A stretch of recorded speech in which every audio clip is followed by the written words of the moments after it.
And the question that I'm always interested in is, how do you get people to care about the organisms around them? How do you take people to a natural area? How do you take people to someplace like the South Pasadena Library and have them walk around and actually, instead of do what they normally do, you have them look up and wonder, what is that organism? Because in my opinion, you can't have any conservation of any organisms in the absence of appreciation of those organisms. And ultimately, we will really only conserve the things we appreciate, and we will only appreciate the things we know about. And so the idea behind A Californian's Guide to Trees Among Us, this book, was to get people to become interested and more appreciative of the organisms that are just around them.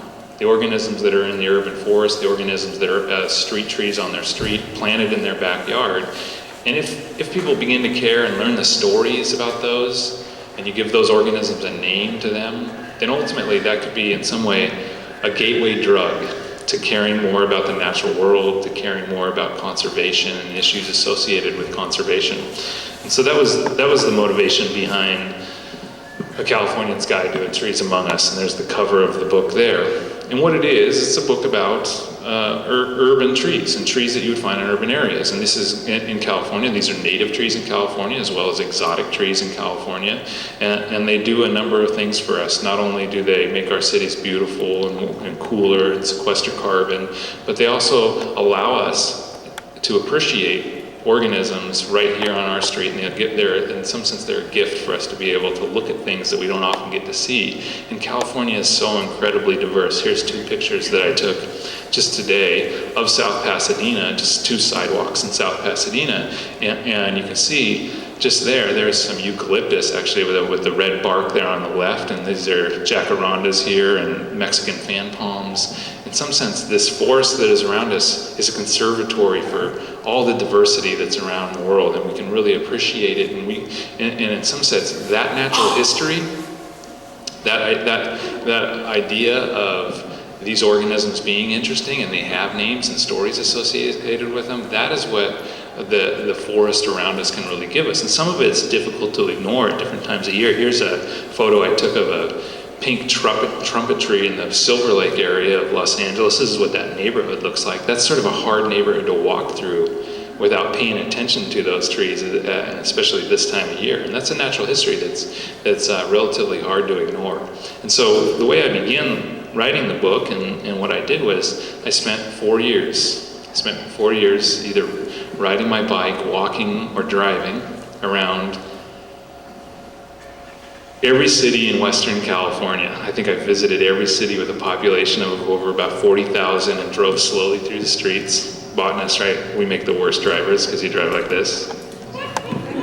As you go around, you're looking at everything, and I recorded all the trees that are on all the streets, and got a real appreciation for what we actually have in our urban and suburban places in California.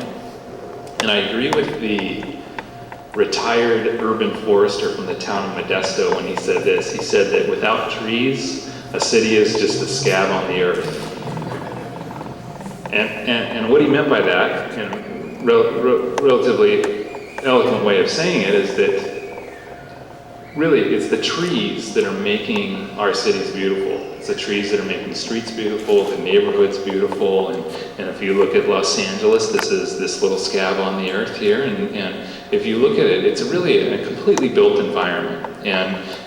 But if you look through out here in the foreground, you can see there is a forest there. It's made up of trees that are tended by people and cared for by people, and they have the same ecosystem services happening in those, the same wildlife associations that many of our native forests have. But there's major issues associated with this forest that are interesting to think about. But this forest does actually have very old trees in it, and as an example of that, here's a tree in downtown Santa Barbara, and a friend of mine sent me this photo recently because it was just a really nice big specimen of a sweet shade tree. This is a tree that's used often as a street tree from East Australia. And it's a big one, but but after taking it, he realized that he had seen it before somewhere, and so he flipped through some books, and he went back to a book called The Trees of Santa Barbara that was published in 1939. And here's that page from it showing the same exact tree. And in that book, they say that they have records for it being planted in 1904. So this is a 111-year-old street tree, right? This is a street tree that was planted before the invention of the automobile, or the widespread use of the automobile. And if you think about trees, they live in such a different time frame than we do. The things it must have seen during its life, curbs and gutters have gone up and down, and houses were built and houses were destroyed. And it's interesting to wonder whether the tree being there actually defined the curb being where it is and the street being where it is. It's a possibility. Also in that same town is one of the most impressive and large urban trees, and this is it here. For a little perspective, you can see me standing in it, right there. And this is the same species of tree that's right outside the library here. This is the Moreton Bay fig, and these are amazing trees. And this is the one right off the 101 at the Amtrak station, and it actually is, I think, one of the biggest ones in California. There's an urban legend about it that it has its own postal code.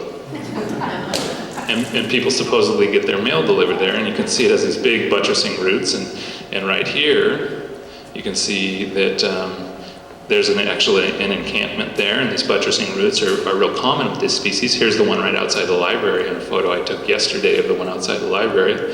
Just to test it, I actually laid down in it there and to see if, is it comfortable? Could you live in this tree? And I don't know, you could possibly, but within the book, I wanted to tell the stories associated with all these urban trees and get people interested and get people to appreciate these things that they're walking by regularly, because they all have so many fascinating stories. And this is what a page in the book would look like. And this is the page for the Moreton Bay fig.